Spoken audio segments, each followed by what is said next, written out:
बड़ी खबर आपको बता दें, ज्योतिरादित्य सिंधिया का बड़ा बयान, पीएम की सोच वन नेशन वन हेल्थ की है। सभी लोग कोरोना से मिलकर लड़े। उन्होंने ये जानकारी दी है कि भारत में जिस तरीके से वैक्सीन का इस्तेमाल हुआ है, 220 करोड़ वैक्सीन की डोजेज लगाई गई है। इस वक्त भारत में 4 वैक्सीन का आयात भी हो रहा है और जिस तरीके से स्वदेशी टेक्निक को अपनाया गया है, हम लोग सब मिलकर कोरोना से लड़े हैं। और पीएम की सोच है कि शिक्षित भारत, स्वस्थ भारत की।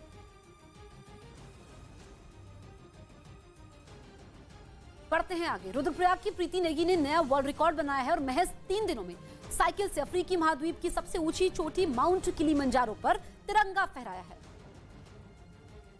की बेटी प्रीति नेगी ने साइकिल से अफ्रीकी महाद्वीप की सबसे ऊंची चोटी को फतेह कर नया वर्ल्ड रिकॉर्ड बनाया है। प्रीति ने सिर्फ रुद्रप्रयाग और उत्तराखंड ही नहीं बल्कि पूरे देश का नाम रोशन किया है। प्रीति ने महज 3 दिन में साइकिल से अफ्रीकी महाद्वीप की सबसे ऊंची चोटी माउंट किलिमंजारो पर तिरंगा फहराकर असंभव काम को संभव बना दिया। ये वर्ल्ड रिकॉर्ड 18 दिसंबर को बनाया गया था। इससे पहले माउंट किलिमंजारो पर साइकिल से 4 दिन में फतेह करने का रिकॉर्ड पाकिस्तान की समर खान ने बनाया था, जिसे प्रीति ने 3 दिन में फतेह कर नया वर्ल्ड रिकॉर्ड अपने नाम कर लिया है। साउथ अफ्रीका की सबसे ऊंची चोटी को क्लाइंब करके अपने देश का झंडा फहराया है। प्रीति ने अपने रिकॉर्ड को शहीद माउंटेनियर एवरेस्टर सविता कंसवा, नोमी रावत और भारतीय सेना के जाबाज सिपाही अपने शहीद पिता को श्रद्धांजलि के तौर पर समर्पित किया है।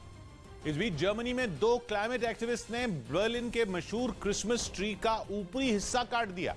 क्लाइमेट एक्टिविस्ट ने ऐसा लोगों का ध्यान खींचने के लिए किया और क्रेन की मदद से बर्लिन के मशहूर क्रिसमस ट्री का ऊपरी हिस्सा काट दिया। दोनों एक्टिविस्ट उन लोगों की तरफ जर्मनी का ध्यान खींचना चाहते थे जो सूखे और बाढ़ की मार झेल रहे हैं। उनकी नाराजगी इस बात पर थी कि क्रिसमस मनाने में लोगों का ध्यान लोगों की परेशानियों पर नहीं है, इसलिए उन्होंने क्रिसमस ट्री का ऊपरी हिस्सा काट दिया।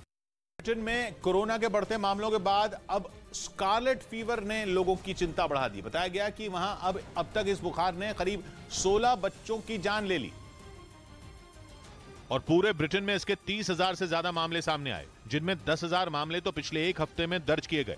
डॉक्टरों के मुताबिक स्कारलेट बुखार से सबसे ज्यादा खतरा बच्चों को है। यही वजह है कि ब्रिटेन में इससे 16 बच्चों की मौत तक हो गई। डॉक्टरों के मुताबिक स्कारलेट बुखार के मरीजों में भी फ्लू जैसे लक्षण दिखाई देते हैं, जिसमें तेज बुखार के अलावा गले में सूजन और खांसी की शिकायत होती है। यही वजह है कि स्कारलेट और आम बुखार में बहुत जल्दी अंतर समझ नहीं आता, क्योंकि डॉक्टरों का मानना है कि इसे समझने में कम से कम 48 घंटे का वक्त लगता है। आशंका जताई जा रही है कि ब्रिटेन के अलावा अमेरिका में भी इसके कई मरीज हो सकते हैं, जिसके बाद वहां भी अलर्ट जारी कर दिया गया।